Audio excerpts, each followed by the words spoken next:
대장동 게이트로 불리는 썩을 대로 썩은 권력 탈퇴리, 사실은 국민의힘 게이트였다는 의혹이 계속 제기되고 있습니다. 곽상도 의원의 아들이 화천대유에서 5년 9개월을 일하고 퇴직금, 성과급, 심지어 산재 위로금이라는 명목으로 50억 원을 받았다는 사실에 국민들이 받았을 박탈감, 분노는 이루 말할 수 없을 정도입니다. 이 50억 수령이 마치 별것 아닌 것처럼 포장하고 그 원인을 상대 탓으로만 돌리는 국민의힘의 행태는 국민들의 분노의 기름을 붓고 있습니다.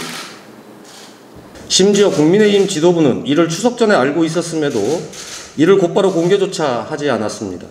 보도가 나오자 그제서야 징계를 논의하더니 그마저도 곽 의원의 자진 탈당으로 꼬리 자르기에 그쳤습니다. 전봉민 의원, 박덕흠 의원에 이어 의혹만 나오면 탈당으로 의원직 유지하려는 국민의힘의 그 저열한 꼼수가 또 자행되었습니다.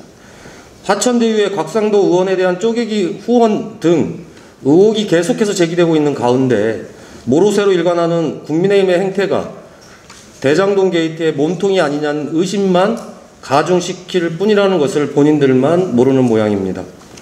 대장동 게이트의 국민의힘의 연루에 대한 수사는 불가피해졌습니다. 필요하다면 당연히 특검까지 논의되어야 합니다. 그러나 지금도 양당이 수사는 뒷전이고 서로 국민의힘의 게이트니 이재명 게이트니 말잔치만 난무하고 있는 상황에서 특검은 대래 정치 공방만 과열시킬 우려가 있습니다. 지금은 수사기관을 통해 여야를 막론하고 신속하고 성역 없는 수사를 진행하는 게 우선입니다. 또 하나의 진실은 민관 합동개발이라는 빛 좋은 개살구가 소수의 민간 사업자 배만 불리는 부패 비리를 부추겼다는 것입니다.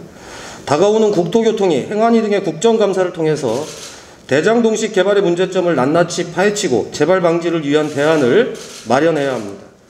이를 위해 관련자들이 국정감사장에 출석할 수 있도록 더불어민주당은 협조해야 할 것입니다. 양당이 정말 떳떳하다면 수사에 협조 못할 이유가 없습니다. 정치인, 법조인, 언론인 등 연관된 이들이 줄줄이 나오는 상황에서 하루빨리 수사가 진행되어야 합니다. 각 당의 대통령 후보를 뽑는 경선이 진행되고 있는 가운데 대장동 게이트의 실체가 무엇인지 국민들의 의혹을 빠르게 해소할 수 있도록 철저한 수사를 촉구합니다. 이상입니다.